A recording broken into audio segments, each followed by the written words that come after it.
I'm Felix Cartal from Vancouver, Canada, producer and then DJ in that order. I kind of stumbled my way into bands in high school. The thing that I try and take away from those days into the DJ world is just the energy of it. It's so much fun when the crowd is interacting. Having a mosh pit go crazy at like a crazy moment is a great feeling. People want to get excited. When they get excited, I get excited. Even when I was in a band, I was working on like little projects. Once you use software, you can kind of jump around and do lots of different things. Funnily enough, when I was in high school, I guess grade 11, we had a class in school called music composition. I think we had Reason 1.0 or 2.0. It was like definitely like beginning days. Reason kind of like, it had all the effects built in and everything, and I think it was just kind of like everything that I've ever used in a band environment was already there. You could just play with it. My first songs, though, were kind of like happy accidents. I think maybe the fact that I wasn't really brought up in the club scene, some of my tracks might have sounded a little more innovative just because they didn't follow like the typical dance structure. I was taking rock formulas and applying them to dance music.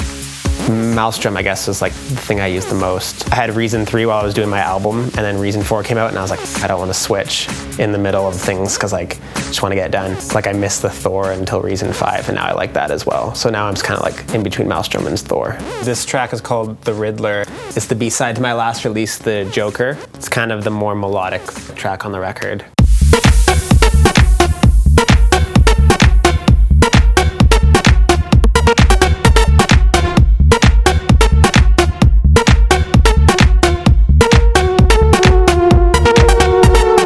There's one bass line that just trudges along doing like one note the whole time, and then there's like the lead melody that does all the work of the track. So the main lead, it's just a Maelstrom, simple little melody, kind of like semitone to make it a bit evil.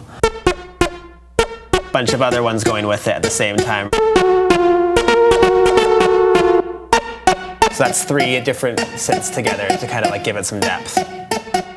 I'm a reverb guy for sure. I kind of like do a lot of fills at the end of each phrase with reverb. Like right there, you can hear it fill at the end of the phrase, and like it'll come in again right here. It's basically just cutting it from dry all the way to like 100% wet for like half a second.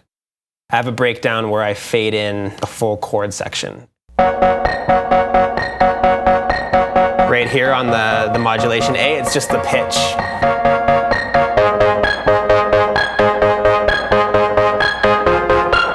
So pitching it like as high as it'll possibly go. So it's basically jumping like 40 octaves like every one beat for a 16th note.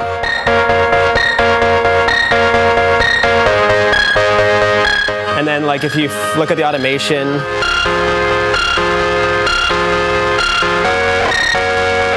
I kind of like did some more rolls with it, so it, like near the end, so it kind of really builds up. You'll hear it at 129. So it actually sounds like someone's like whipping it by hand.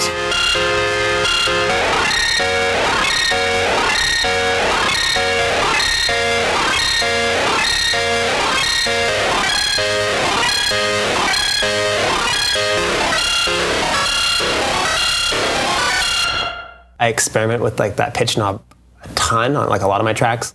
Like the A-side Joker is pretty much the entire bass line is moving that knob around.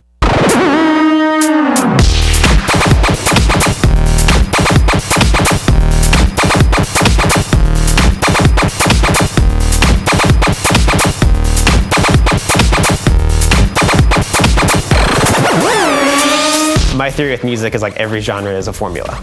A jazz song has a formula, your A, your B section, your coda or whatever. And then rock, it's verse, chorus, bridge, double chorus. Dance music is like mix in, drop, mix out. You can step outside the box, but you don't want to step so far outside that you're like in a different box altogether. When it comes down to it, it's still like party music and people want to dance to it. Just from DJing, you know what's gonna work in the club. To remove that one element of like the drop, then it's just kind of like, what's the point? I've done album number 1, and I think that's kind of like what I want to do is I just kind of want to focus on albums. Like I'm an album person. I think that's maybe the band background coming through a little bit. So I think it's just kind of like building my discography that way. Like I know dance music, you don't need to do that. Like you could basically just live off singles, but I want to like make dance music albums that are listenable, like full albums. The singles have to work on their own, but like within the context of the record, they have to work too.